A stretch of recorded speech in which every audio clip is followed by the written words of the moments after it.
ত্রয়োদশ জাতীয় সংসদ নির্বাচনে 299টি আসনের ফলাফল আসতে শুরু করেছে। প্রাথমিক ফলাফলে দেখা যাচ্ছে ঢাকা, চট্টগ্রাম, ময়মনসিংহ বিভাগে বিএনপির আধিপত্য। অন্যদিকে রংপুর, রাজশাহী, খুলনা বিভাগে জামায়াত প্রার্থীরা এগিয়ে আছেন। সিলেট ও বরিশাল বিভাগের বিভিন্ন আসনে বিএনপি ও জামায়াত প্রার্থীদের মধ্যে হাড্ডাহাড্ডি লড়াই চলছে।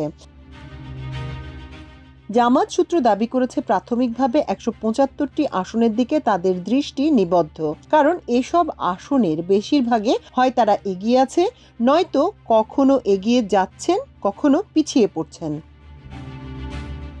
অন্যদিকে বিএনপি সূত্রের দাবি 180 আসনে তাদের প্রাধান্য।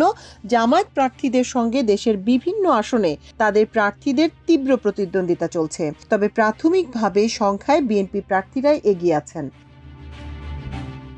কয়েকটি আসনের প্রাথমিক ফলাফলে দেখা গেছে কুমিল্লা 4 আসনে এনসিপির হাসনাত আব্দুল্লাহ প্রায় 1.5 লাখ ভোটের ব্যবধানে জয়ী হয়েছেন। ঢাকা 17 ও বগুড়া 6 আসনে বিএনপি চেয়ারম্যান তারেক রহমান এগিয়ে রয়েছেন। জামায়াতের আমির ডাক্তার শফিকুর রহমান ঢাকা 15 আসনে এগিয়ে আছেন। বিএনপি মহাসচিব মির্জা ফখরুল ইসলাম আলমগীর ঠাকুরগাঁও 1 আসনে এগিয়ে আছেন। ঝিনাইদহ 1 আসনে বিএনপির প্রার্থী সাবেক অ্যাটর্নি জেনারেল আসাদুজ্জামান 1,71,000 ভোট পেয়ে বেসরকারিভাবে নির্বাচিত হয়েছেন।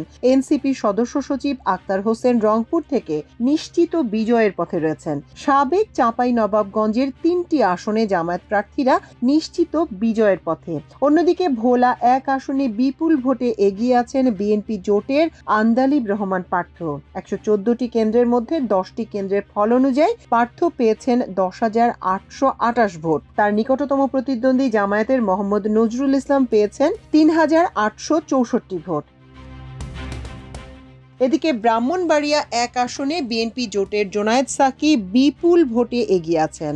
98টি কেন্দ্রের মধ্যে 10টি কেন্দ্রের ফল অনুযায়ী সাকি 7,585 ভোট পেয়েছেন। তার প্রতিদ্বন্দ্বী জামায়াত প্রার্থী মোহাম্মদ মহসিন পেয়েছেন 3,006 ভোট। হবিগঞ্জ 1 আসনে বিপুল ভোটে এগিয়ে আছেন বিএনপি প্রার্থী রেজা কিবরিয়া। তার নিকটতম প্রতিদ্বন্দ্বী বিএনপির বিদ্রোহী প্রার্থী শেখ সুজাত মিয়া কাছাকাছি রয়েছেন। ঢাকা 13 আসনে জামাত জোটের মামুনুল হক ও বিএনপির ববি হাজ্জাজের মধ্যে তীব্র প্রতিদ্বন্দ্বিতা চলছে। 138টি কেন্দ্রের 2টির ফল অনুযায়ী ববি হাজ্জাজ পেয়েছেন 715 ভোট, মামুনুল হক পেয়েছেন 844 ভোট। এছাড়া ঢাকা 8 আসনে বিএনপির মির্জা আব্বাসের সঙ্গে জামায়াত জোটের নাসির উদ্দিন পাটোয়ারির তীব্র প্রতিদ্বন্দ্বিতা চলছে। সিলেট 2 আসনে বিএনপি নেতা ইলিয়াস আলীর স্ত্রী তাহসিনা রুশদির লুনা বিপুল ভোটে এগিয়ে আছেন। ঢাকা 14 আসনে এগিয়ে আছেন জামায়াতের ব্যারিস্টার আরমান। মাল্টিমিডিয়া ডেস্ক, আমার দেশ।